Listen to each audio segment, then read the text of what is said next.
கோவை குனியமுத்தூரில் தனியார் பள்ளி ஆசிரியர் வீட்டில் 103 சவரன் நகை கொள்ளை போயிருக்கிறது. விவரங்களோடு நமது செய்தியாளர் தென்னிலவன் இணைந்திருக்கிறார். தென்னிலவன், எப்போது இந்த நகை கொள்ளையடிக்கப்பட்டது? எப்படி இந்த கொள்ளை சம்பவம் அரங்கேறியிருக்கு? விவரம் என்ன? நிச்சயமாக. அதாவது கோவை குனியமுத்தூர் பகுதியை சேர்ந்தவர் ராஜன். இவரோட மனைவிதான் ஜபா மார்டின். ஜபா மார்டின் வந்து இங்க வீட்டின் அருகே இருக்கக்கூடிய ஒரு தனியார் பள்ளியில் ஆசிரியராக பணியாற்றி வருகிறார். இந்த நிலையில் தான் இந்த அரையாண்டு தேர்வுகள் விடுமுறை விடுப்பிருக்கக்கூடிய சூழல்லையும் கிறிஸ்துமஸ் பண்டிகையை கொண்டாட ஜபா மார்டின் வந்து குடும்பத்தோடு தூத்துக்குடி மாவட்டத்தில் உள்ள தனது உறவினர் வீட்டிற்கு சென்றிருக்கிறார்.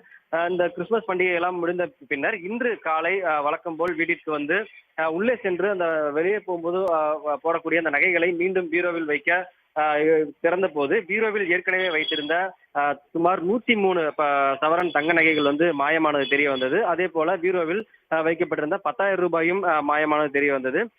இது குறித்து உடனடியாக ஜபா மார்டின் குனியமுத்தூர் போலீஸ்ல வந்து ஒரு புகார் அளிக்கிறாங்க. இந்த புகார் அடிப்படையில போலீசார் சம்பவ இடத்திற்கு வந்து தடயவியல் துறையினர் உதவியோடு வீட்டில் பதிவான அந்த தடயங்களை வந்து சேகரிச்சிருக்காங்க. இந்த திருட்டு சம்பவத்தை பொறுத்தளவு பாத்தீங்கன்னா வீட்டின் பூட்டோ அல்லது பீரோவோ உடைக்கப்படவில்லை.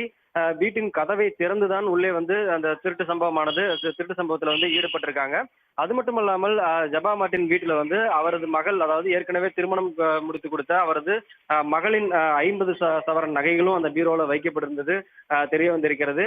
தற்சமயம் வந்து இந்த திருட்டு சம்பவம் தொடர்பாக மாநகர போலீசார் தனிப்படை அமைத்து விசாரணையை தீவிரப்படுத்தியிருக்காங்க.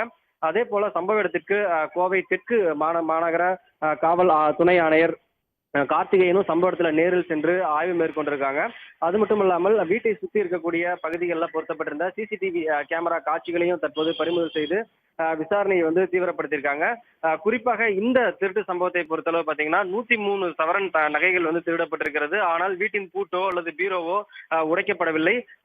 எனவே தெரிந்தவர்களோ அல்லது ஏற்கனவே இந்த வீட்டின் சாவி வைத்திருப்போர் நபர்களோ இந்த திருட்டு சம்பவத்தில் ஈடுபட்டிருக்கலாமா என்ற கோணத்திலும் போலீசார் விசாரணையை வந்து துரிதப்படுத்தியிருக்காங்க. உடனுக்குடன் செய்திகளை தெரிந்து கொள்ள சன் நியூஸ் பெல் ஐகானை கிளிக் பண்ணுங்க.